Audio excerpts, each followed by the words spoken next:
आज के शो में मुल्की तारीख में पहली बार इंटरबैंक में डॉलर बुरी तरह लड़खड़ा गया। अमेरिकी डॉलर मुसलसल चौथे रोज सस्ता 226 रुपए 15 पैसे का हो गया।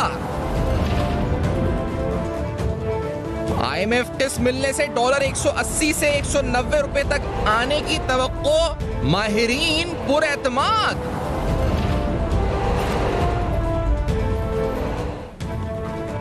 अस्सलाम वालेकुम। बस पर्दा हकाइक सनसनीखेज इंकशाफात प्रोग्राम बेनकाब में हूँ आपके साथ सैफान खान। आज काबीना का भी इजलास हुआ। इस इजलास के अंदर कुछ अहम फैसले हुए। पॉलिटिकल पार्टीज ऑर्डर 2002 के तहत पाकिस्तान तहरीक इंसाफ के खिलाफ इलेक्शन कमीशन ऑफ पाकिस्तान फैसले को सामने रखते हुए आईन और कानून के मुताबिक वफाकी हुकूमत ने फैसला कर लिया। इस फैसले में जिन शिकों का आइन का जिक्र किया गया था, पॉलिटिकल पार्टीज ऑर्डर के जिन रूल्स का जिक्र किया गया था, जिन कवानीन का जिक्र किया गया था, उनके तहत वफाकी हुकूमत ने आगे बढ़ने का फैसला कर लिया। लेकिन यहाँ पर सूरत हाल इंतहाई इंपॉर्टेंट पाकिस्तान की मईशत की भी है। पाकिस्तान की मईशत में हमने देखा है कि कुछ दिनों से बेहतरी के आसार आना शुरू हुए हैं। पाकिस्तान में इंपोर्ट्स के नंबर्स आने के बाद डॉलर की कदर में हमने देखा कि मुसलसल एक कमी आती हुई नजर आई। रुपया अपनी जो गिरावट थी वो भी ख़त्म हुई और उसमें मुसलसल एक इस्तेहकाम हमने आते हुए नजर आया। इस सूरत हाल पे एहसन इकबाल साहब क्या कह रहे थे कि रुपए की कदर में जो इजाफा हुआ है और जो सामने इंपॉर्टेंट बात की क्यों स्पेकुलेशन की वजह से ये ओवरडन हो गया था। लेट्स हियर दिस कि उन्होंने क्या कहा। रुपया जो है वो दोबारा अपनी पोजीशन को गेन कर रहा है और उसकी जो एक स्पेकुलेटिव रन था उसके ऊपर, इस वजह से कि शायद खुदा न खास्ता पाकिस्तान की मईशत लुढ़कने वाली है, वो सूरत हाल उसकी तब्दील हो चुकी है। तो जहाँ ये इस्तेहकाम पैदा हो रहा है वहाँ पे अब हमारे लिए ज़रूरी है कि इस ट्रेंड के साथ साथ हम इसको कंसोलिडेट करें। ठीक है, ये इस्तेहकाम पैदा हो रहा है, इसको ज़रूरी है कंसोलिडेट करें। डॉक्टर फ़रूख सलीम साहब प्रोग्राम में साथ मौजूद हैं, माहिर है माशी उमूर के। फ़रूख सलीम साहब, एक तरफ इस्तेहकाम आ रहा है, दूसरी तरफ माशी सूरत हाल में जब इस्तेहकाम आ रहा है तो सियासी सूरत हाल क्या दोबारा से गड़बड़ होने का खतरा है? वफाकी हुकूमत फैसला कर चुकी है, आईन और कानून के तहत आगे बढ़ेगी, तहरीक इंसाफ एहतजाज कर रही है इलेक्शन कमीशन के दफ्तर के बाहर। क्या आपको लगता है कि दोबारा से सियासी अदम इस्तेहकाम का शिकार मुल्क हो सकता है, जिससे फिर दोबारा डीरेल हो सकती है मईशत? फ़रूख सलीम साहब। सैफान साहब, आपके सवाल के जवाब में दो चीजें हो सकती हैं। एक तो मैं आपको जाती तजज़िया दे सकता हूँ और दूसरा ये जिसको हम कहते हैं कलेक्टिव इन्वेस्टर विजडम, यानी कि इस वक्त जो करेंसी की मार्केट क्या कह रही हैं, इस वक्त स्टॉक मार्केट क्या पैगाम दे रही हैं और आपके सवाल का ही वो जवाब दे रही है। देखिए, जो पॉजिटिव वाइब्स हैं, जो मस्बत इशारे हमें नजर आना शुरू हुए हैं, रुपया जो है वो मजबूत होना शुरू हो गया, पिछले 3-4 दिन से हो रहा है। स्टॉक मार्केट जो है मुसलसल 3-4 दिन से बढ़ रही है। तो ऐसा क्या हुआ कि ये तब्दीली सामने आ गई? मेरा नहीं ख्याल कि इसके पीछे कोई माशी जो है वो इशारे हैं या माशी ताकतें हैं। मुझे लगता यह है कि जो सियासी कुव्वतें हैं, जो सियासी पहलू हैं इसके पीछे, और ख़ास तौर पे जो इलेक्शन कमीशन ऑफ पाकिस्तान का जो ऑर्डर आया था अगस्त की 2 तारीख को, उसके फौरन बाद आपने देखा कि ना तो रुपया मजीद मजबूत होने से बाज आ रहा है, स्टॉक मार्केट मुसलसल चढ़ती चली जा रही है, किसी दिन 300 पॉइंट, किसी दिन 800 पॉइंट, किसी दिन फिर 300 पॉइंट। तो मुझे महसूस ये हो रहा है कि जो पाकिस्तान की सरमायाकार बरादरी है, जो इन्वेस्टर कम्युनिटी है, वो ये सोच रही है कि पीटीआई के जो इंतशार फैलाने की ताकत है, जो इंतशार फैलाने की पोटेंशियल है, वो कम हो गया है। अच्छा। उसके पर शायद इलेक्शन कमीशन के ऑर्डर के बाद जो है वो पर काट। लेकिन फिरोज साहब ये बताएं कि जुमे को भी हमने देखा था रुपया अप्रिशिएट हुआ था। मैं पिछले हफ्ते की बात कर रहा हूँ, कुछ हुआ था 50 पैसे 57 पैसे, लेकिन हुआ था। फिर हमने देखा कि ये पीर को भी थोड़ा ट्रेंड नजर आया, ये 4-5 दिन। हाँ, ये जरूर है कि इलेक्शन कमीशन के फैसले के बाद यकदम हुआ, लेकिन क्या इसमें दीगर अवामिल, आर्मी चीफ की कॉल, उसके अलावा IMF की तरफ से ग्रीन सिग्नल, ये चीजें आप क्या बिल्कुल रिगार्ड में नहीं लाएंगे कि इनका भी इम्पैक्ट आया? देखिए, बुनियादी 2 नुक्ते हैं। मैं माशी नुकात जो है, मैं समझ रहा हूँ कि इस वक्त उनका इतना इम्पोर्टेंट रोल इसके पीछे नहीं है। उसकी वजह भी मैं आपको बता देता हूँ। देखिए, 2 चीजें हुई हैं पिछले 3 या 4 दिनों में। एक, इलेक्शन कमीशन ऑफ पाकिस्तान का फैसला आया है, और दूसरा, काबुल के अंदर एक रेड हुई है जिसमें जवाहिर साहब को कत्ल कर दिया गया। तो इसके जो असरात हैं, इसकी जो फीलिंग्स हैं, वो हमारी जो इन्वेस्टर कम्युनिटी उसको किस तरह देख रही है। मैं समझता हूँ कि इन्वेस्टर कम्युनिटी फील कर रही है कि शायद अमेरिका और पाकिस्तान जो दहशतगर्दी के खिलाफ एक ही प्लेटफॉर्म के ऊपर लड़ा करते थे, उसमें दोबारा से कन्वर्जेंस आ गई है। और अगर अमेरिका जैसी एक ताकत जो है वो पाकिस्तान के पीछे खड़ी हो जाए तो शायद हमारा रुपया जिस तेजी से गिर रहा था उस तेजी से ना गिरे। और दूसरा, मैं कन्विंस्ड हूँ कि इलेक्शन कमीशन ऑफ पाकिस्तान के फैसले के नतीजे में पाकिस्तान तहरीक इंसाफ की जो इंतशार फैलाने वाली पोटेंशियल था वो कम हो गया है। अच्छा। ज्यादा नहीं हुआ, वो कम हो गया है। और ये मार्केट जो है वो यही पैगाम दे रही हैं कि वो कम हो गया। आप अगर पिछले 2 हफ्ते में देखें, जो 3 आलमी रेटिंग एजेंसीज जिनको हम कहते हैं, जिसमें मूडीज है, फिच है, स्टैंडर्ड एंड पुअर्स है, उन तीनों की रिपोर्ट्स अगर आप दोबारा से गौर से पढ़ें तो उसमें बार बार पॉलिटिकल रिस्क का जिक्र किया जा रहा था। एक रिपोर्ट में 11 दफा पॉलिटिकल रिस्क का जिक्र किया गया, दूसरी रिपोर्ट में 8 दफा पॉलिटिकल रिस्क का जिक्र किया गया। तो इकोनॉमिक रिस्क का जिक्र कम था, पॉलिटिकल रिस्क का जिक्र बहुत ज्यादा था। सही। लेकिन ये रिस्क फरोज साहब, ये तो आपकी बात बिल्कुल, और मैं भी मुत्तफिक हूँ कि चले इंतशार की उनका मामला कम हो गया। मैं क्योंकि टाइम कुछ ही देर में जल्दी सवाल पूछूंगा। एक सवाल ये आपसे कि ये मुझे बताएं कि सर ये जो महंगाई है, जो डॉलर बढ़ा है, आम आदमी ये सवाल पूछ रहा है, जो भी आपकी जीएनपी, जीडीपी, जो भी IMF प्रोग्राम सब चल रहा है, वो कहता है इसका इंपैक्ट महंगाई पर कब आना शुरू, यानी महंगाई क्या कम होगी, कब होगी कम? ये जो डॉलर गिरा है इसका इंपैक्ट कब आएगा आम अशिया के ऊपर और चीजों के ऊपर, ट्रांसपोर्ट फेयर्स के ऊपर, दीगर चीजों के ऊपर? आपका क्या एनालिसिस है? सफान साहब, 2 नुकात हैं। एक तो हम कहते हैं इंपोर्टेड महंगाई, यानी कि जो मुल्क के बाहर से महंगाई आती है। अगर आलमी मंडियों में पेट्रोल और डीजल की कीमत बढ़ती है, अगर पाम ऑयल की कीमत बढ़ती है, जो कि एक्चुअली अब कम होना शुरू हो गई है, अगर चाय की कीमत बढ़ती है, हम चाय इंपोर्ट करते हैं, दालें इंपोर्ट हो रही हैं, गंदम इंपोर्ट हो रही है, चीनी इंपोर्ट हो रही है, तो उसका कंट्रोल जो है वो हुकूमत वक्त के पास नहीं होता। वो इंपोर्टेड इन्फ्लेशन है, वो बाहर से अगर तेल की कीमत बढ़नी है तो वो पाकिस्तान के ऊपर उसको मुंतकिल करना जरूरी होगा। एक है मुल्क के अंदर के जो माशी ढांचा है, जिसमें कार्टेल्स का बहुत बड़ा रोल है, जिसमें आप चीनी का एक कार्टेल बना हुआ है, एक खाद का कार्टेल है, बिजली का कार्टेल बहुत पावरफुल बन गया है। हुकूमत इन कार्टेल्स को तोड़ने में कामयाब नहीं हो रही। और कार्टेल्स जो है, फिर उसको हम कहते हैं कार्टेल प्राइसिंग, कि वो अपनी मर्जी की कीमत मांगते हैं, अपनी मर्जी की कीमत लेते हैं, और फिर आप सोचिए कि कार्टेल की जेब गर्म हो जाती है और वो जो 22 करोड़ पाकिस्तानी हैं उनकी जेब जो है वो खाली हो जाती है। तो 2 महादी जंग है। एक तो हुकूमत को जो डॉलर की कीमत है उसको कंट्रोल करना होगा। अगर रुपया गिरता चला जाता है तो महंगाई इंपोर्टेड है, महंगाई पाकिस्तान में आएगी। और दूसरा, ये कार्टेल प्राइसिंग के हवाले से जब तक हुकूमत कोई इकदाम नहीं उठाती, मैं समझता हूँ कोई खातिर खा कमी महंगाई में नहीं लाई जाएगी। बहुत शुक्रिया डॉक्टर फरूख सलीम साहब, आपने वक्त दिया, प्रोग्राम में ज्वाइन किया, अपना तज्जिया पेश किया। फरूख सलीम साहब की गुफ्तगू और कहते हैं कि इलेक्शन कमीशन ऑफ पाकिस्तान के फैसले से और ये कि पाकिस्तान तहरीक इंसाफ की इंतशार करने की जो कैपेसिटी है उसके पर कट जाएंगे, इसको मार्केट्स ने पॉजिटिवली जो है इस वक्त वेलकम किया है। और ये फॉरेक्स मार्केट, स्टॉक मार्केट चारों तरफ हमें नजर आए। आफ्टर दिस ब्रेक आएंगे तो नून लीग की स्ट्रैटेजी यहाँ से क्या होगी, खासतौर पर ये डॉलर में जो कमी आई है, आखिरकार आम आदमी अगर इसके समरात पहुंचेंगे नहीं पहुंचेंगे, इस ब्रेक के बाद सवाल पूछेंगे हमारे साथ। वेलकम बैक, आप देख रहे हैं बेनकाब, और आज बेनकाब में तफसीलन बात करेंगे कि डॉलर तो काबू में आ चुका है, महंगाई भी काबू में आएगी या नहीं आएगी, आम आदमी तक इसके समरात पहुंचेंगे या नहीं पहुंचेंगे। नवाज शरीफ ने पिछली हुकूमत की माशी कारकर्दगी पर क्या कहा था, लेट्स से दिस की उनकी स्टेटमेंट क्या आई है, फिर इमरान ट्वीट भी आपको दिखाएंगे। लेट्स से दिस के नवाज शरीफ साहब ने क्या कहा। पाकिस्तान को ऐसी जगह पे पहुंचा दिया है जहां पाकिस्तान को अपने पांव पे खड़ा करना मुश्किल हो रहा है। पाकिस्तान की इकोनॉमी का वो हाल पिछले 4 साल में कर दिया है कि इसको वेंटिलेटर पे ले आए हैं। इसको आज दोबारा सांस बहाल करना इतना मुश्किल हो रहा है। लोगों की, बेचारों की महंगाई में कमर टूट गई है। 4 साल कमर तोड़ते जाते रहे, आज उसका तसलसल चल रहा है जो बंद होने का नाम ही नहीं लेता।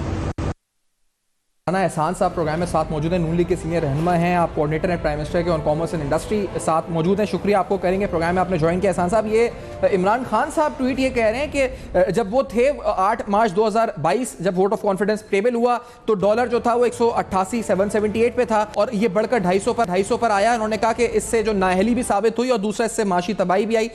मेरा सवाल आपसे यह है कि पहला सवाल आपसे यही है कि जो इस पूरे दौरान 178 से या 186 से कह लें, 186 से जो 240-50 तक गया, बहुत से लोगों ने पैसा भी कमाया, ज़ख़ीरा अंदोज़ी हुई, होर्डिंग हुई। क्या एक्शन लिया आपकी हुकूमत ने, FIA ने, ऐसे होर्डर से खिलाफ, स्पेकुलेटर से खिलाफ जिन्होंने बहुत भरपूर पैसा बनाया इस पूरी अनसर्टनिटी से? राना साहब। बिस्मिल्लाहिर्रहमानिर्रहीम। देखें, सबसे पहले तो हमें ये समझना होगा कि ये जो मसला है ये पिछले 3-4 महीने में नहीं बढ़ा। आपके जो फॉरेन एक्सचेंज के रिजर्व स्टेट बैंक के वो 20 अरब डॉलर पे खड़े थे अगस्त 2021 में, और लगातार गिर रहे थे क्योंकि आपका करंट अकाउंट जो डेफिसिट था वो भी बढ़ रहा था, आपकी डेट पेमेंट्स भी थी, और इसमें आप एक बैलेंस ऑफ पेमेंट के क्राइसिस में जा रहे थे। ये लोगों को पिछले साल दिसंबर से पता था, जो इकोनॉमिस्ट थे वो इस चीज को हाईलाइट कर रहे थे। जहां से रिलीफ आनी थी वो IMF था, जिसके प्रोग्राम को आपने रिज्यूम करना था। वहां हुकूमत ने जहां मिनी बजट दिया PTI हुकूमत ने, उसके साथ ही अगले महीने हुकूमत ने यू टर्न ले लिया और इस मुल्क को एक क्राइसिस सिचुएशन में डाल दिया। तब जब हमें हुकूमत मिली 186 था, हमने बिल्कुल देर नहीं की और हमने जो मुआहदे PTI ने IMF से किए थे उनको रिज्यूम किया, इस मुल्क को डिफॉल्ट के दहाने से बचाया। और ये जो खराबी पैदा हुई ये वो बिगाड़ है जो इमरान खान की हुकूमत ने दिया, और इसकी हमने दुरुस्तगी की और आज उसके समर हमें नजर आ रहे हैं कि IMF का मुआहदा भी जो है इंशाल्लाह ताला 24 को उनके बोर्ड में फाइनल हो जाएगा और हमें ट्रांच मिल जाएगी, और उसके साथ साथ डॉलर की स्टेबलाइजेशन जो आप देख रहे हैं पिछले 2 दिनों से, और ये इंशाल्लाह ये तसलसल जो है ये जारी बात है। राना साहब, मैं भी एग्री करता हूं कि आप लोगों ने किया ये सब कुछ, थोड़ा बहुत डिले हुआ है, सही है, लेकिन जो मैं सवाल पूछ रहा हूं वो होल्डर्स के बारे में है कि जिन्होंने डॉलर्स को होल्ड किया, और ये करते हैं आपकी हुकूमत में नहीं, पहली हुकूमतों में भी होता रहा है, बल्कि इसहाक डार साहब थे, बड़े एक्शन लेते थे उनके ऊपर क्रिटिकली। आज ये सब कुछ जो हुआ तो आपकी वजारत ने, FIA ने, वजारत दाखिला ने कोई एक्शन लिया ऐसे लोगों के खिलाफ जिन्होंने 186 से 250 तक के सफर के दौरान अरबों रुपए कमा लिए? वो लोगों का क्या हुआ, उनके जो घरों में ज़ख़ीरा अंदोज़ी जिन्होंने करी पैसों की, डॉलर्स की? स्टेट बैंक ऑफ पाकिस्तान ने और जो अदारे इससे रिलेटेड हैं उन्होंने एक्शन पिछले हफ्ते से वो ले रहे हैं, और कुछ लोगों को सस्पेंड, कुछ फॉरेन एक्सचेंज की जो कंपनीज हैं उनको सस्पेंड भी किया गया है उनके बिजनेस को, और मैं समझता हूं कि सारे वो इकदाम उठाए गए हैं जो स्टेबलाइज करें।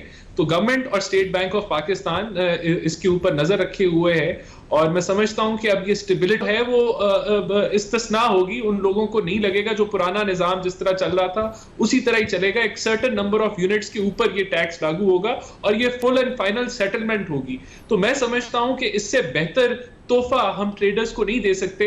देखें, हमें एज अ पाकिस्तानी सिटीजन हमें ये रियलाइज करना है कि हमने इस इकोनॉमी में अपना हिस्सा डालना है, और हिस्सा तभी डलता है जब आप टैक्स नेट के अंदर आते हैं और आप अपना जो भी ट्रेड कर रहे हैं, जो भी आप दुकान चला रहे हैं ताजिर हजरात, उसके अंदर एक छोटी सी अमाउंट हम मांग रहे हैं जो कि 100 रुपया डेली के हिसाब से, और फिर वो बढ़ता जाएगा। तो 100 रुपया डेली मैं समझता हूँ कोई इतनी बड़ी इनपुट नहीं होगी। आप ये वाजे कर रहे हैं कि ये वापस नहीं हो रहा टैक्स, ये खबर गलत है, इसका मतलब ये कोई ऐसी, हम लोग we are in discussion, we are in negotiation with ताजिर, और उनकी मुशावरत के साथ, उनकी इनपुट के साथ, उनके मशवरे के साथ हम आगे बढ़ेंगे, और ये एक आधे दिन में या कुछ दिनों के अंदर जो है ये फाइनल शक्ल इख्तियार कर जाएगा, और ये सब जो ट्रेडर कम्युनिटी है उसकी मुशावरत के साथ ये सब कुछ होगा। लास्टली सर मुझे बता दें कि IMF के प्रोग्राम यानी बोर्ड से पहले, उनकी बोर्ड मीटिंग से कबल, क्या मजीद कुछ दोस्त ममालिक से जो हमें फंड्स मिलने हैं, क्योंकि IMF को अभी ये कंडीशनैलिटी है कि हम पहले एश्योरेंस जो फंड्स हैं हमें मिले,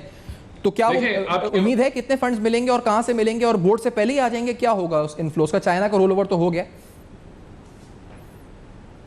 देखिए, हम लोगों ने अपनी पूरे साल की जो रिक्वायरमेंट थी डॉलर्स की उसको हमने मुकम्मल कर लिया है। हमारा ADB, वर्ल्ड बैंक, IMF और जो फ्रेंडली ममालिक से भी जो हमें इनपुट्स आने थे वो मुकम्मल है। हम समझते हैं कि IMF का मुआहदा जब 24 को होता है या 25 को, तो उसके बाद आप एक फॉरेन एक्सचेंज स्टेबिलिटी की तरफ जाएंगे, आप एक बैलेंस ऑफ पेमेंट की स्टेबिलिटी की तरफ जाएंगे, और मैं समझता हूं कि ये आगे का सफर जो है वो बेहतरी की तरफ होगा। जिस दलदल में हमें PTI ने फंसाया था उससे हमने निकाल दिया इस मुल्क को, और इंशाल्लाह ताला हम मईशत को सस्टेनेबल और स्टेबलाइज करने की तरफ जा रहे हैं। बहुत शुक्रिया राना साहब, आपने प्रोग्राम में ज्वाइन किया। नाज़रीन, इस ब्रेक के बाद आएंगे तो एक्सचेंज मार्केट की सूरत हाल आखिरकार क्या रही। आज एक्सचेंज कंपनी एसोसिएशन के चेयरमैन भी प्रोग्राम में साथ मौजूद होंगे, अहदेदार उनके साथ होंगे। हम जानेंगे कि वहाँ पर डिमांड एंड सप्लाई डॉलर की क्या चल रही है। बाकी में डिमांड बहुत गिर गई है, खबरें तो ऐसी हैं कि लोग जा रहे हैं तो खरीदार नहीं मिल रहे, क्या वाकई में ऐसी सूरत हाल है? नहीं, इस ब्रेक के बाद हमें साथ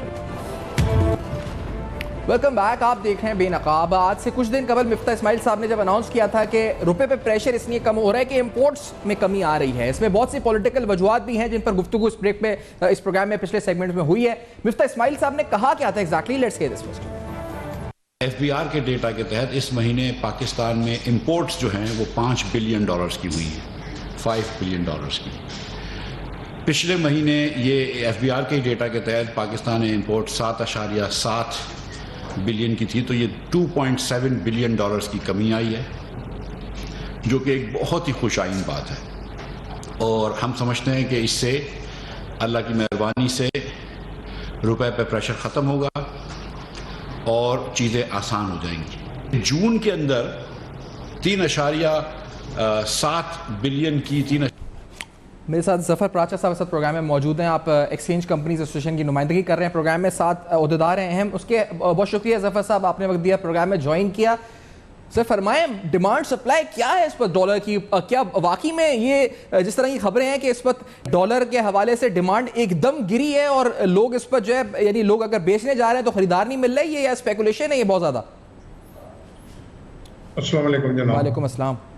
देखिए जी, बात ये आप ही के प्रोग्राम में मैंने कहा था कि इस वक्त स्पेकुलेशन हो रही है और ये बात अब कंफर्म हो गई है कि इस स्पेकुलेशन के अंदर बैंक शामिल थे, क्योंकि जो भी हो रहा था वो इंटरबैंक मार्केट के अंदर हो रहा था और तमाम कारोबारी लोग, खासतौर पे हमारी फेडरेशन और चैम्बर ऑफ कॉमर्स और तमाम ट्रेड यूनियंस चीख पड़ी और वो स्टेट बैंक के पास शिकायत लेके गई, गवर्नमेंट के पास लेके गई कि जनाब जो बैंक्स हैं वो एक्सपोर्टर से और एक्सचेंज कंपनी से डॉलर ले रहे हैं 240 में और इंपोर्टर को बेच रहे हैं 255 रुपए में।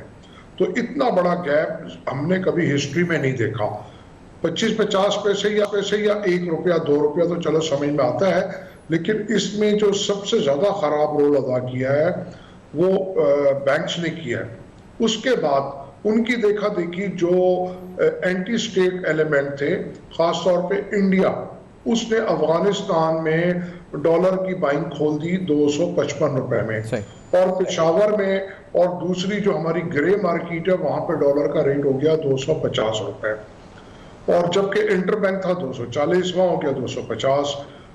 इससे पहले क्या था कि ओपन मार्केट में बायर नहीं था बिल्कुल भी डॉलर का, एक पिछले हफ्ते से पहले, और हम लोग फॉरेन जो एक्सचेंज कंपनीज हैं वो अपने स्टॉक्स का 99% इंटरबैंक में, उनके कहने पे IMF ने यकीन दहानी कराई है कि हम आपको ट्रांच जो आपकी है वो जल्द इशू कर देंगे जैसे हमारे बोर्ड की मीटिंग होती है।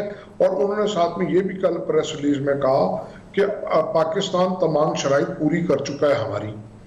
फिर जो पिछला महीना गया जुलाई का, उसमें हमारी इंपोर्ट की जो फिगर्स हैं वो काफी बेहतर आई हैं। हमारा इंपोर्ट का बिल कम हुआ है हमारा, और इस महीने जो करंट मंथ है अगस्त का, इसमें जैसे मिफ्ता इस्माइल साहब ने भी फरमाया कि हम इंपोर्ट नहीं करेंगे ऑयल की, क्योंकि हमारे पास 60 दिन का स्टॉक मौजूद है।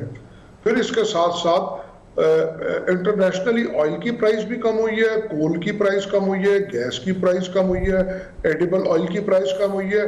तो आने वाले महीनों में भी इंशाल्लाह इंपोर्ट का जो बोझ है वो कम रहेगा। ठीक है, आपके ख्याल में आइडियली 190 होना चाहिए, 200 तक आपको लगता है कि जल्द आ जाएगा? आपका बहुत शुक्रिया जफर प्राचा साहब, आपने वक्त दिया, आज प्रोग्राम में ज्वाइन किया। तरीन गुफ्तगू सुनी एक्सचेंज कंपनीज क्या सोच रही हैं आगे, interbank market, forex market, open market, आखिरकार सूरत हाल यहाँ पर क्या बन रही है, क्या उभर रही है, हुकूमती मौक़िफ़ भी जाना, साथ साथ माहिर मईशत क्या कह रहे हैं सूरत हाल के ऊपर, इस पर भी गुफ्तगू हुई। आपका फीडबैक मौसूल होगा फेसबुक, ईमेल और ट्विटर पे, जो हमारे एड्रेसेस आपके सामने फ्लैश कर रहे हैं। देखते रहिएगा। अब तक अपना बहुत ख्याल रखिएगा।